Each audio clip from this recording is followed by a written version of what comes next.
E aí, pequeno investidor, hoje a gente vai falar sobre o fundo imobiliário HCTR11. E eu vou te explicar de forma direta, assim como todos os vídeos aqui no canal, o que exatamente está acontecendo com esse fundo imobiliário, quais os fatores que estão levando esse fundo a cair quase 17% só nesse ano agora de 2022. HCTR11 caiu 17% nesse ano de 2022 e se a gente pegar a última semana, só na última semana ele já caiu 9%. Então foi uma queda muito forte. E nos últimos 12 meses esse fundo pagou um dividend yield de 18%. Mas presta atenção, isso está acontecendo basicamente por conta dessa grande desvalorização da cota e não exatamente porque os dividendos estão aumentando. Inclusive o que está acontecendo na verdade é exatamente o contrário. Os dividendos desse fundo imobiliário nos últimos 3 meses aí ele veio caindo mês após mês. O primeiro ponto de atenção aqui então é que o HCTR11 ele tem alguns riscos cruzados com outros fundos imobiliários, inclusive com outras securitizadoras. Fundos como o DEVA11, como o TORD11, esses fundos um acabam investindo no outro. Isso não é uma prática muito interessante para um fundo como o HCTR11, que já é um fundo de alto risco. E aí ele vai lá e investe em outros fundos imobiliários também de alto risco. Fica uma pulga meio atrás da orelha aqui se esse fundo não estaria aí colocando risco demais e risco excessivo na carteira. Alguns investimentos dentro do HCTR11 também têm sido muito questionados. Um deles, e o mais polêmico, é um CRI, o Certificado de Recebível Imobiliário, que está dentro do HCTR11, que na verdade é chamado de circuito de compras. Ele é um shopping popular construído na região central da cidade de São Paulo e basicamente esse shopping ele está com alguns problemas. O primeiro grande problema é que ele ainda foi recém-lançado e a taxa de vacância está elevada. Então tem muita dúvida se o shopping vai de fato conseguir locar todas as lojinhas, os boxes que tem lá dentro para conseguir passar a gerar renda. Um outro ponto bastante polêmico, e talvez o mais polêmico de todos, é que esse shopping ele vem sendo questionado pela Prefeitura de São Paulo porque ele tem cobrado luvas para algumas das principais lojas que estão ali disponíveis. Então, se você é um lojista interessado em vender dentro desse shopping, você precisa pagar uma grana para conseguir de fato ter direito a alugar um determinado ponto. E essa grana, essa luva que está sendo cobrado pela gestão desse shopping popular, é um valor relativamente alto. Dizem aí que passa da casa dos 500 mil reais. E aí o que está sendo questionado pela prefeitura é se essa cobrança é legal ou não. Isso daí pode levar a algumas complicações nesse shopping popular. Se por algum motivo essa cobrança ela for decidida que ela é ilegal e que o gestor não poderia cobrar, imagina que isso vai impactar demais a receita desse shopping popular. Impactando a receita do shopping, provavelmente a gente pode ter problemas em pagamento de dívidas que foram usadas aí dinheiro para construir. E o CRI, que é circuito de compras, ele está presente em alguns fundos imobiliários. A HCTR11 é um desses fundos imobiliários com uma participação bem relevante, mais de 14%. A gente tem outros fundos como o DEVA11 que também participa aí do circuito de compras, além, obviamente, de um fundo imobiliário específico desse shopping popular. Então, a coisa aqui está um pouco nebulosa, um pouco polêmica, e uma coisa que tem sido muito cobrado do mercado é que o gestor do HCTR11 não tem dado, assim, uma transparência tão bacana que um fundo desse tamanho exige. Portanto, quando a gente começa a ter muita dúvida e falta de informação, muitos boatos acabam aparecendo, e aí a gente junta um resultado ruim com alto risco com boato, aquela combinação bombástica perfeita para começar a fazer uma pressão de venda, ou seja, muita gente querendo vender e se livrar desse fundo imobiliário e pressionando a cotação para baixo. O HCTR11 ainda tem um complicômetro nisso. Ele participa desse empreendimento como detentor da dívida, então ele emprestou dinheiro para a construção desse empreendimento, mas ele também participa como dono do equity, ou seja, ele emprestou dinheiro para ele mesmo para construir esse circuito de compras. Obviamente que não é só dele, existem outros sócios nesse empreendimento, mas aqui fica um negócio estranho, né? Porque imagina que você pega a sua grana aí e empresta dinheiro para você mesmo usar, investir, construir algo. Se você eventualmente não consegue pagar essa dívida, você não vai pagar você mesmo.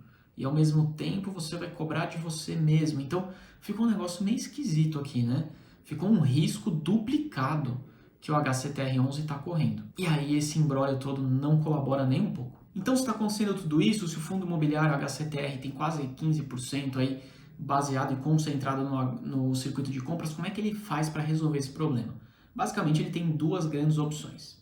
A primeira delas seria ele começar a vender participação no circuito de compras. E vamos combinar aqui entre nós, com toda essa polêmica acontecendo, talvez não tenham tantos compradores assim com a vontade de pagar um valor alto por essa participação. O outro caminho que o gestor tem é emitir novas cotas do HCTR11.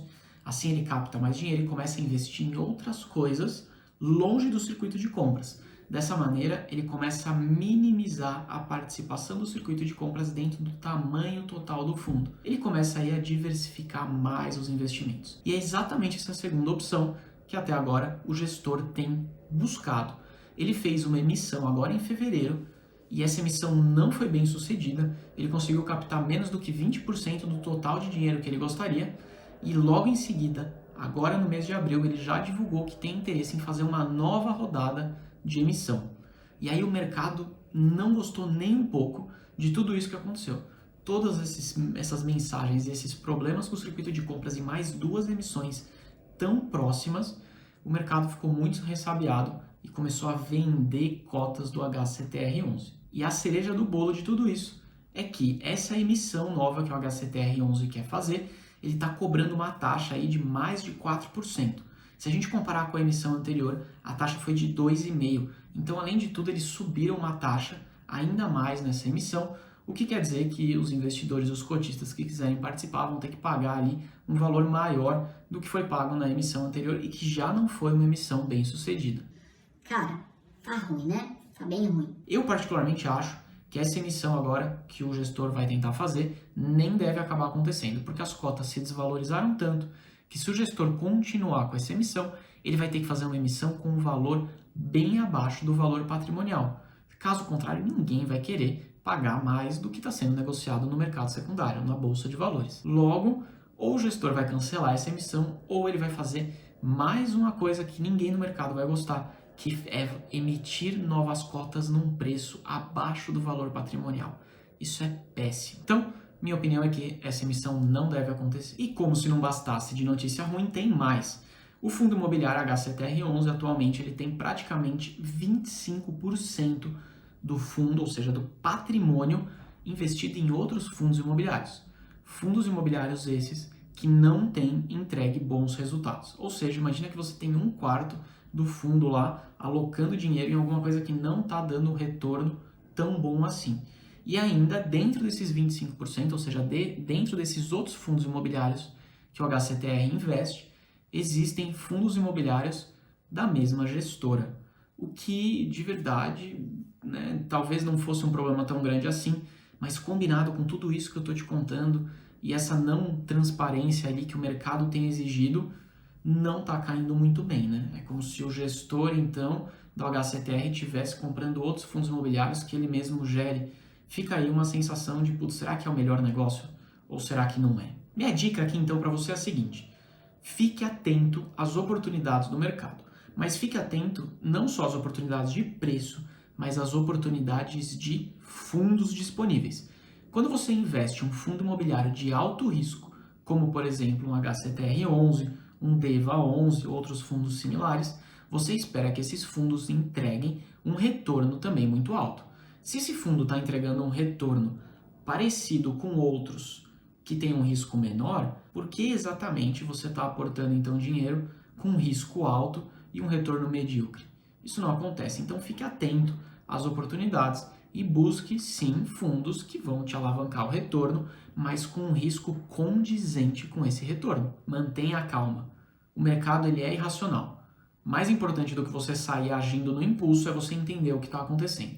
E é isso que eu espero que você tenha conseguido agora ter clareza com esse vídeo. De verdade, eu espero ter conseguido te ajudar e que você entenda exatamente o que está acontecendo com o HCTR11.